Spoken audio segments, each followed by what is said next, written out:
மக்களுக்கு நல்லது பண்றதுக்கு அரசியலுக்கு வாங்கடா, கொலை பண்றதுக்கு கூட அரசியலுக்கு.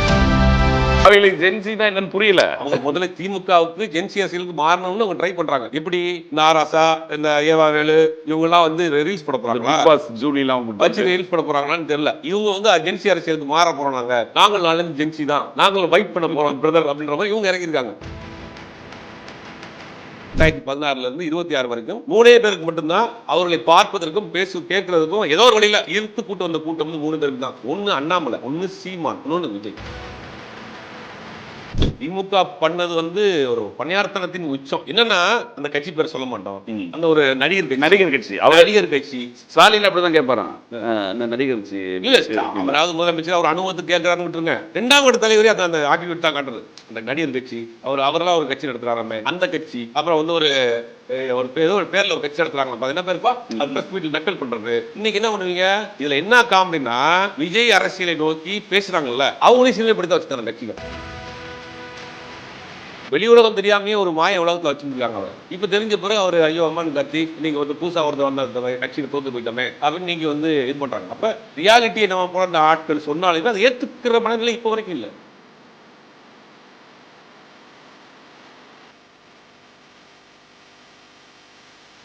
வணக்கம், இது செய்தி மலரின் நேர்காணல் நிகழ்ச்சி. இன்றைய நிகழ்ச்சியில் கலந்து கொண்டு தன்னுடைய கருத்துக்களை தெரிவிப்பதற்காக பத்திரிகையாளரும் அரசியல் விமர்சகருமான சுபேர் அவர்களை சந்திக்கவிருக்கிறோம்.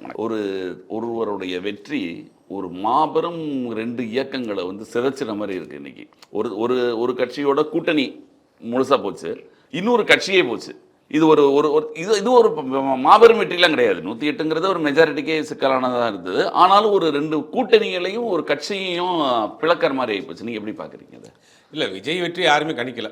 ஏன்னா நம்மளை பொறுத்த வரைக்கும் ஒரு 20% வாங்குவார். ரூரலில் சிட்டியில் வந்து ஒரு 35% வரைக்கும் போகும், ரூரலில் 20-25% வரைக்கும் போகும். ஒரே 1.25 கோடி ஓட்டு வரைக்கும் கன்ஃபார்மாக வாங்குவானுங்கிற நம்ம மாதிரி ஆட்கள் கணித்தோம். ஆனால் இது இவ்வளோ பெரிய வெற்றியை கொடுப்பாங்கன்னு யாருமே கணிக்க முடியல. அது 1,70,00,000 பேர் ஓட்டு போட்டு இன்றைக்கி ஒரு ஆட்சி மாற்றத்தை ஏற்படுத்தியிருக்கிறாங்க. அது ஒரு பெரிய சாதனை தான். நம்ம எல்லாத்தையும் நம்ம அவர் அந்த இதில் பிரச்சாரம் பண்ணார், இன்ஸ்டாகிராமில் பிரச்சாரம் பண்ணார், மக்களை மயக்கிட்டாங்க, கவர்ச்சியை காட்டாங்கன்னு ஏதோ ஒன்று. தேர்தல் அரசியலை பொறுத்த வரைக்கும் ஒரு ஓட்டுனாலும் வெற்றி தோல்வி தான். ஜெயிச்சிட்டாரு, 1,70,00,000 பேர் வாக்களிச்சிட்டாங்க, 2 கட்சியையும் வீழ்த்திருக்காங்க. அப்படிங்கும் போது இதை முதல்ல மக்கள் கொடுத்த தீர்ப்பை ஏற்றுக்கணும். ஏதோ ஒரு விஷயத்துக்காக போட்டிருக்காங்க, 2 கட்சி நம்பாம பூசா வந்த கட்சியில் போட்டிருக்கிறாங்க. அப்படிங்கும்போது இந்த வெற்றி வந்து பல விஷயங்களை உடைச்சிருக்கு. ஒரு சாதிய கட்டமைப்பு உடைச்சிருக்கு, மத ரீதியான கட்டமைப்பு உடைச்சிருக்கு, பணத்தை உடைச்சிருக்கு, இந்த பாரம்பரிய அரசியலை உடைச்சிருக்கு, அடுக்குமொழி வசனங்களை உடைச்சிருக்கு, பழமைவாதம், கலாச்சாரம், அப்புறம் வரலாறுகள் பேசிட்டு இருந்த அரசியல் பூராத்தையும் தூக்கி போட்டு உடைச்சிட்டு எங்களுக்கு இவ்வளோலாம் தேவையில்லை, ஷார்ட்டா 1 நிமிஷத்தை சொல்லுங்க, 1 மினிட்ல நீங்க எனக்கு கதை சொல்லுங்க. 1 நிமிடம் அந்த நடுவில் இந்த இவங்களை கருத்து கணிப்புலாம் போடும்போது சொல்லுவாங்கல்ல, கருத்து கணிப்பு மற்றும் எத்தனை தொகுதி அலசல் போடுவாங்கல்ல. இந்த தொகுதியில் பார்த்தீங்கன்னா இந்த சமுதாயத்தில் சேர்ந்தவங்க அதிகமாக இருக்கு. இன்னும் அப்படி பேசவே முடியாது. அப்படி பேசவே முடியாது. கொங்கு பகுதியில் ஒரு குறிப்பிட்ட சமூகம் அங்கே பெருசாக இருக்கு, ஒரே ஒரு தொகுதியில் மட்டும் சாம்பிள்.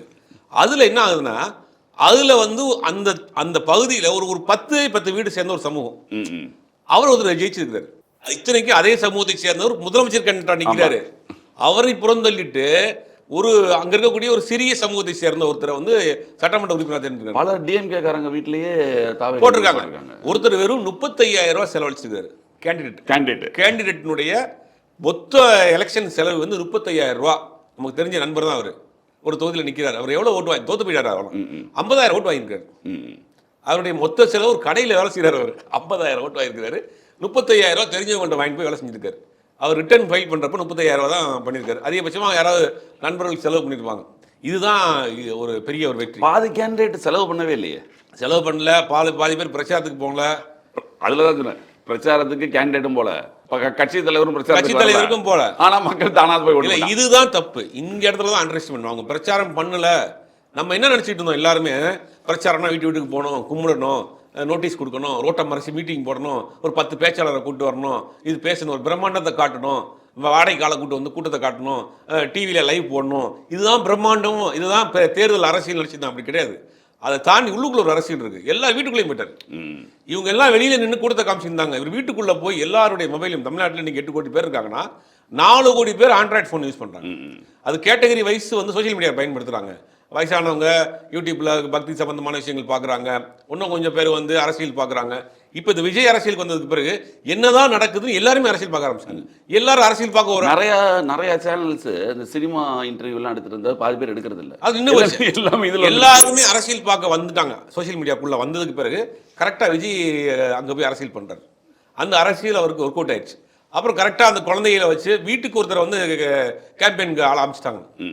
சோசியல் மீடியா மூலியமாக அவங்களை ட்ரெயின் பண்ணி வீட்டுக்குள்ள இருந்தே அவங்களை பிரச்சாரம் பண்ண ஆரம்பிச்சிட்டாங்க. இதெல்லாம் இவங்களுக்கு பின்னால தான் தெரிஞ்சிருக்கு. இனிமேல் தான் கண்டுபிடிச்சிருக்காங்க. ஓஹோ, ஜென்சி அரசியல் ஒன்று இருக்கு போல. இப்போதான் தெரியுது. இதுக்கப்புறம் தான் என்ன காமெடினா நாங்களும் ஜென்சியா மாற போறோம்னு திமுக இப்ப ஒரு மீட்டிங் போட்டாங்களே. அதிமுக நிலைமை அதை விட மோசம். ஜென்சி அரசியலுக்கு மாறணுமாங்க. ஜென்சின்னு ஒரு பாடகி இருக்கு, அந்த மாதிரி கூட்டு வந்துருவான். கட்சியில் சேர்த்தா முதலமைச்சர் ஆயிடலாமாங்க அப்படின்னு அவங்களோட நிலைமையா இருக்கு. அவங்களுக்கு ஜென்சினா என்னன்னு புரியல. அவங்க முதல்ல திமுகவுக்கு ஜென்சி அரசியலுக்கு மாறணும்னு அவங்க ட்ரை பண்றாங்க. எப்படி இந்த ஆராசா, இந்த ஏவாவேலு இவங்கெல்லாம் வந்து ரீல்ஸ் போட போறாங்களா, ஜூலிலாம் வச்சு ரீல்ஸ் போட போறாங்களான்னு தெரியல. இவங்க வந்து ஜென்சி அரசியலுக்கு மாற போறோம், நாங்கள் நாளைந்து ஜென்சி தான், நாங்கள் வைப் பண்ண போறோம் பிரதர் அப்படின்ற மாதிரி இவங்க இறங்கியிருக்காங்க. அதிமுக நிலைமை ஜென்சினால என்னன்னு தெரியல. ஜென்சினா யாரு பழைய பாடகையாங்க, அந்த மாவன கூட்டு கட்சியில் சேர்த்து விட்டுருவாங்க, ஏதாவது சீட்டை கிட்ட கொடுத்து அவங்கள வச்சா ஜெயிச்சிடலான்ற மாதிரி அவங்களோட நிலைமை இருக்கு. அப்ப கடந்த ஒரு 15-20 வருஷமா நான் பல இடங்கள்ல தொடர்ந்து நான் சொல்லிட்டே வர்றேன், ஒரு தலைமுறைக்கான அரசியலை நீங்க கொண்டு போய் சேர்க்கவே இல்லை. தொடர்ந்து நான் இந்த பல இடங்களில் போறப்ப சொல்வேன், நீங்க ஒரு அரசியலை கொண்டு போய் சேர்க்கல. 3 பேருக்கு தான் தன்னிச்சையாக கூட்டு சேர்ந்துச்சு கடந்த 10 வருஷத்துல.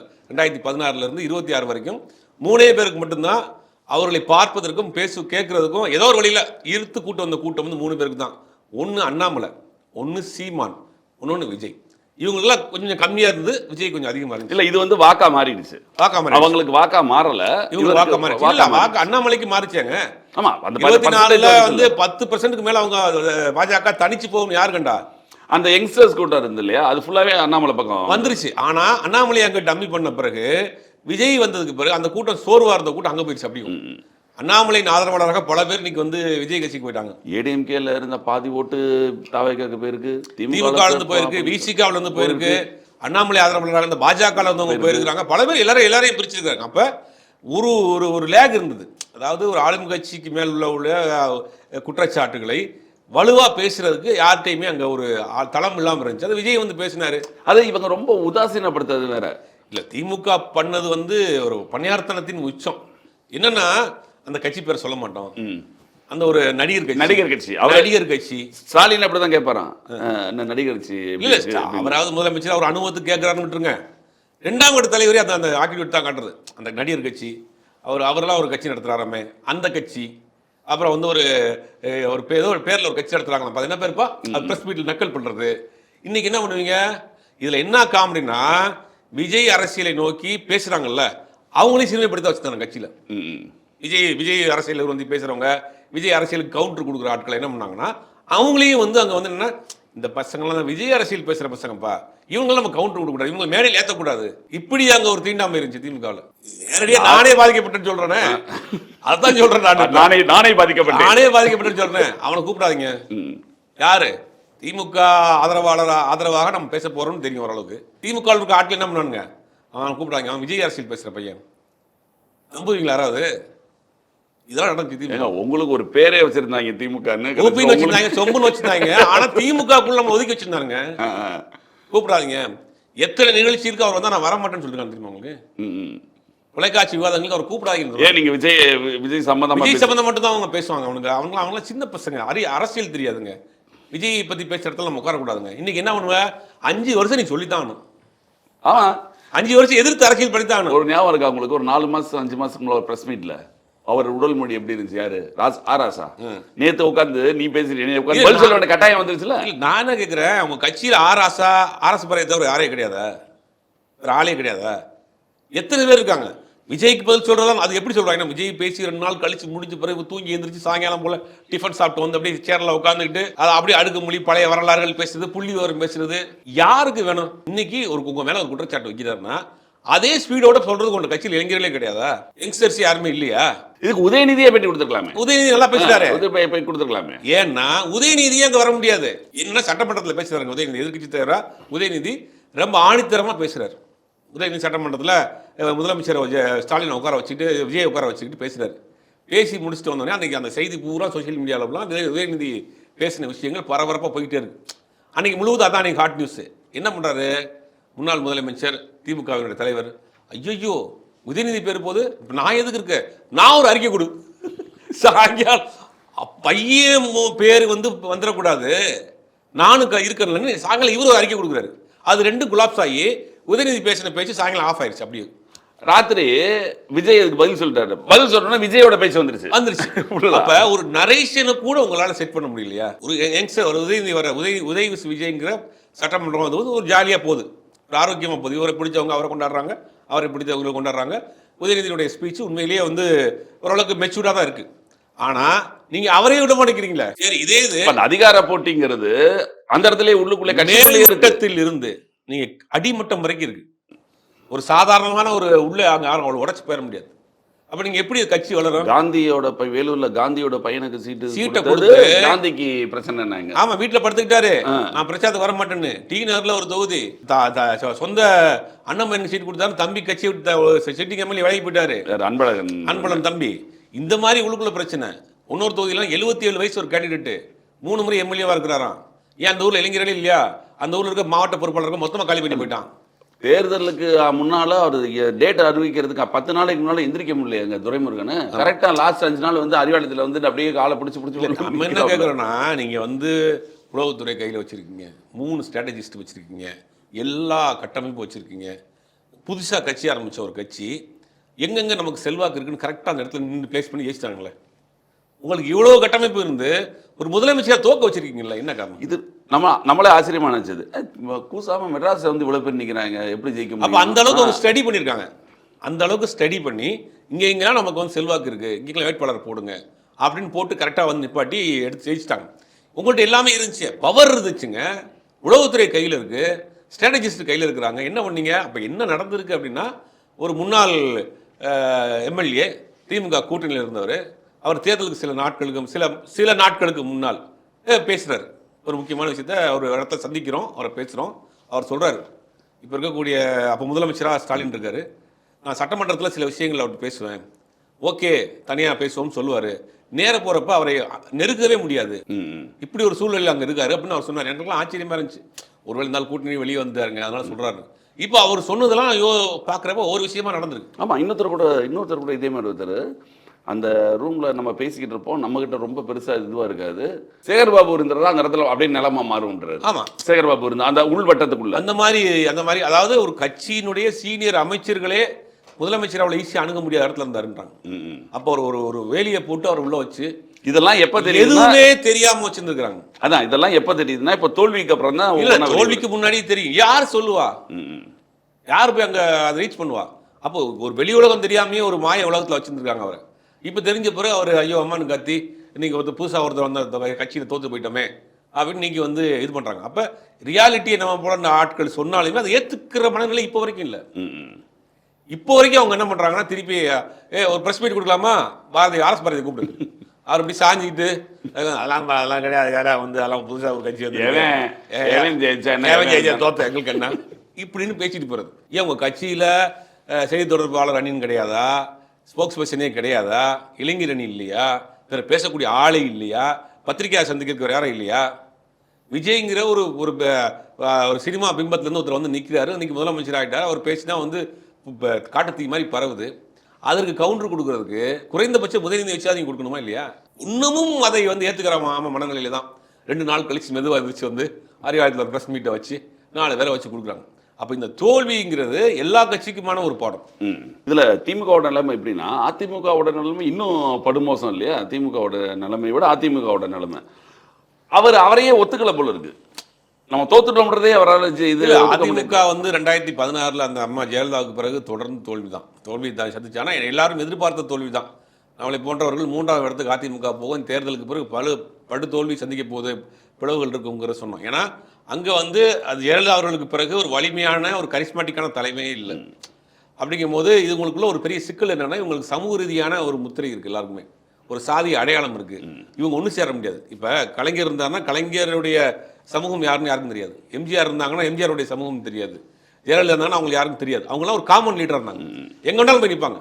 கலைஞர் எடுத்துக்கிட்டிங்கன்னா திருவாரூரில் போய் நிற்பார், அப்புறம் வந்துட்டு சேப்பாக்கம் திருவள்ளிக்கல் நிற்பாரு, எங்க வேணாலும் போய் நிற்பாரு.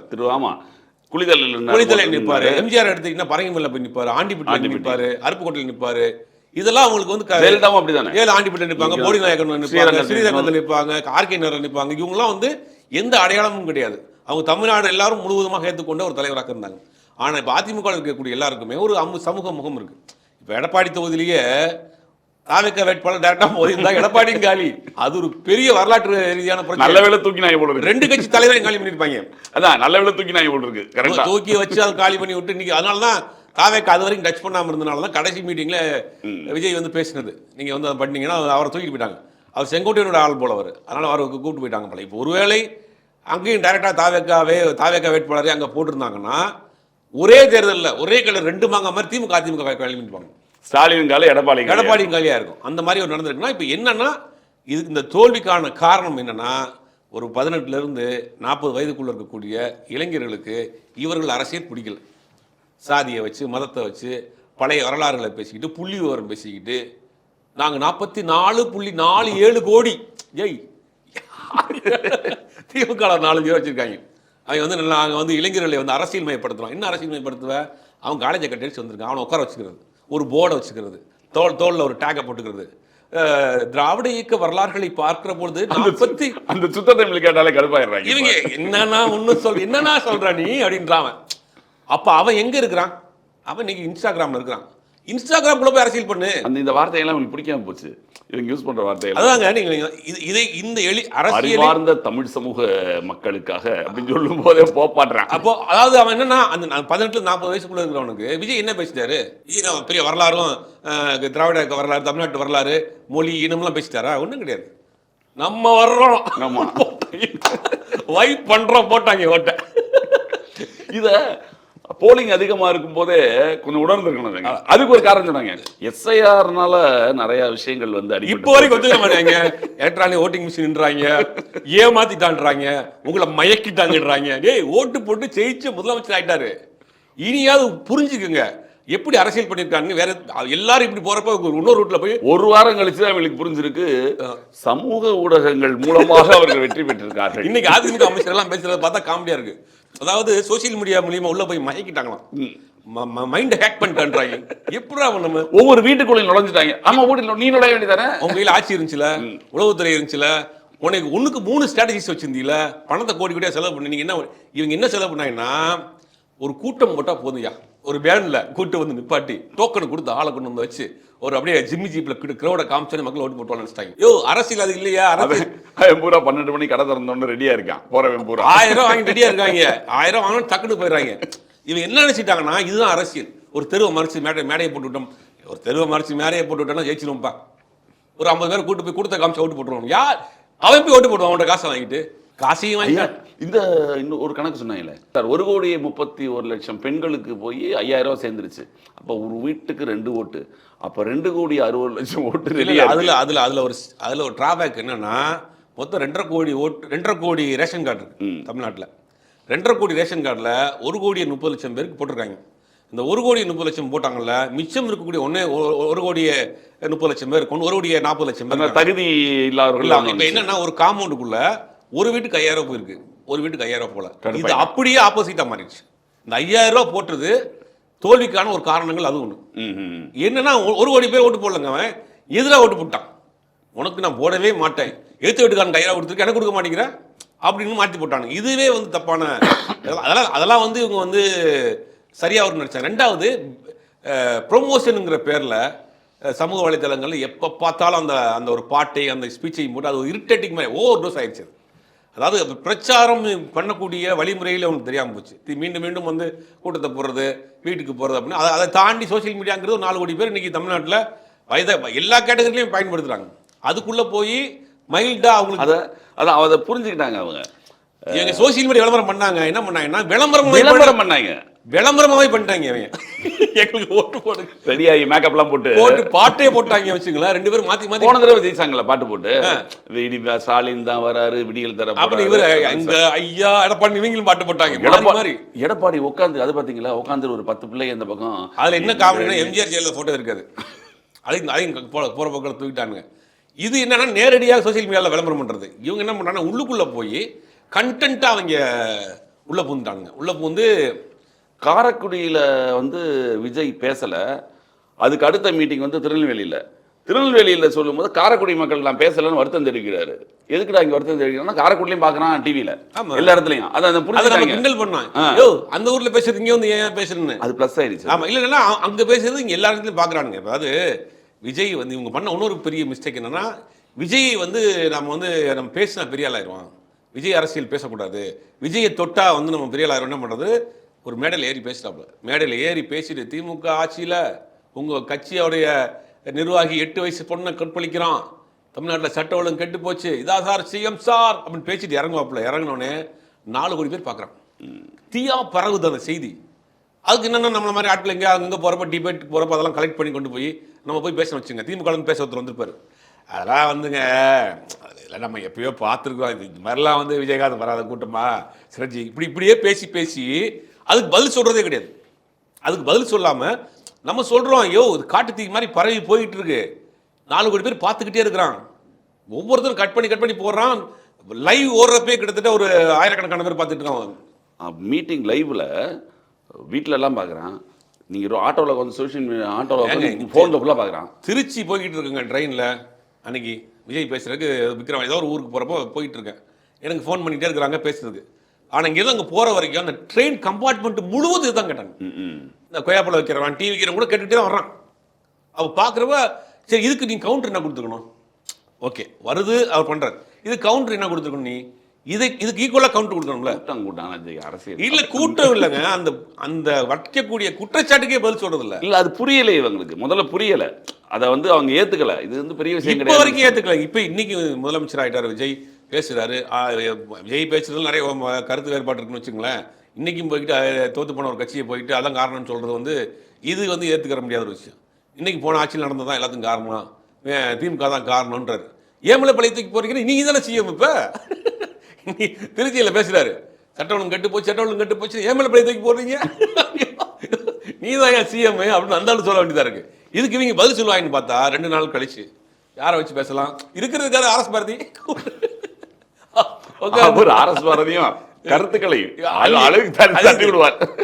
அவர் பேச வந்து வேற மாதிரி தான் போகுது, அதை புரிஞ்சுக்கிறாங்க, திருப்பி கொண்டு உட்கார வைக்கிறாங்க. அப்போ விஜய்க்கு கவுண்டர் கொடுக்கக்கூடிய ஆளாக தான் ஒன்று நீங்கள் உதயநிதியை பேச வைக்கணும், இல்லை வேற கட்சி இருக்கக்கூடிய யாரை யங்ஸ்டர்ஸை வச்சு பேச வைக்கணும்.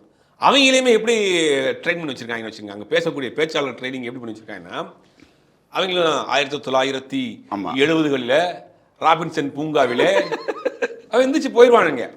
எடுத்தோன்னே அப்படி தான் ஆரம்பிக்கிறாங்க. அவங்களுக்கு ட்ரெயின் பண்ணுறது எப்படி தான் பண்ணுறாங்க. அதான் இந்த யங்ஸ்டர்ஸோட இது இன்னும் புரியலை. ஒன்றும் புரியாமல் என்ன பண்ணுறாங்கன்னா, இது பேச போடுறாங்க இல்லை புது இளம் பேச்சாளர்கள், நம்ம இப்படிலாம் பேசுகிறா தான் நம்மளை வந்து அறிவாளி நினைப்பாங்க போல, நம்மளும் இப்படி பேசி தொலைஞ்சிடும் விடு.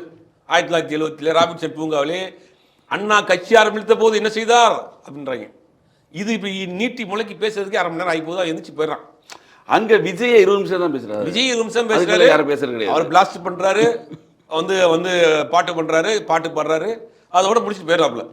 அப்ப அவனுடைய அதாவது இங்க எல்லாருமே அப்படி பேச வேணாம். திமுகவில் அறிவு சார்ந்து பேசக்கூடிய ஆட்கள் அறிவு சார்ந்து பேசுங்க. இந்த இளைஞர்களை கவனம் எடுக்கிற மாதிரியான வழிமுறையில் நீங்க பேசணும்ல. அவங்களையும் திருப்பி அதே அந்த இளைஞர்கள் கூட்டத்தையும் அதே மாதிரி மோல்டு பண்றது. சரி, விஜய்க்கு கவுண்டர் கொடுக்குறவங்க பார்த்தீங்கன்னா அவங்கள வந்து ஒதுக்குறது. விஜய் கவுண்டர் கொடுக்குறானா, விஜய் அரசியல் பேசுகிறானா, இவனை கூப்பிடாதீங்க, இவனை தள்ளி விடுங்க, மேடையில் ஏற்றாதீங்க, இந்த வேலையும் பண்ணுறது. இப்போ என்ன பண்ணீங்க, மிகப்பெரிய ஒரு தோல்வியை கொடுத்து விட்டானுங்க. அப்போ இனிமேலும் இருந்த போது அப்படின்னா ஒன்றும் கிடையாது. திருப்பியும் RS பாரதி, ராசா, திருப்பி அதே மீட்டிங்கு, அதுக்கு ஃபயர் விடுறது, மாற்றி போழுந்துக்கிறது. இதில் என்ன ஆக்கப்பூர்வமான நீ அரசியலுங்கிறது ஒரு 18லேருந்து 40 வயசுக்குள்ளே இருக்கவங்க தான் மிகப்பெரிய ஒரு ஓட் பேங்காக இருக்க போகுது. இப்போ அவர்களை கவர்ந்து இழுக்கிறதுக்கு நீங்கள் என்ன செய்ய போறீங்க? அதே 2 கட்சிகளுமே நீங்கள் திமுகவே இப்படின்னா அதிமுக படுமோசமாக இருக்குது. அதிமுக அவங்க இதை பற்றி யோசிக்கவே இல்லை போல இருக்கு. இல்லை என்ன செய்யணும்னு நம்ம தெரியாமல் இருக்கிறாங்க. இப்போ நீங்கள் நாளைக்கு திமுக அதிமுக இருக்கக்கூடிய ஒரு தலைவர்களை காசு கொடுக்காம எந்த கூட்டத்தையும் சேர்க்க முடியும். ஆனால் விஜய்க்கு அப்படி கிடையாது. அது பார்க்குறதுக்கு அண்ணாமலைக்கு கிடையாது, சீமானுக்கு கிடையாது.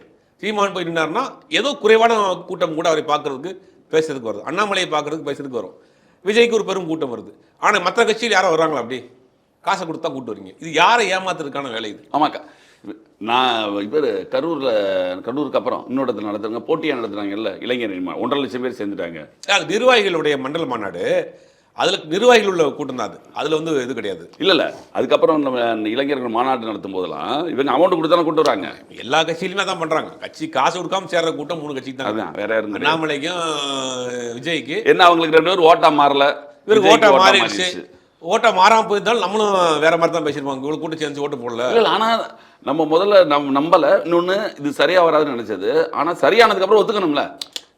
மக்கள் கணிக்கல, ரைட்டு, மக்கள் கணிக்கல. நம்மளை பொறுத்தவரைக்கும் ஆனால் தெளிவாக பண்ணாங்க. நான் வந்து கிட்டத்தட்ட 1 கோடி ஓட்டுக்கு மேலே வாங்குவார் விஜய்.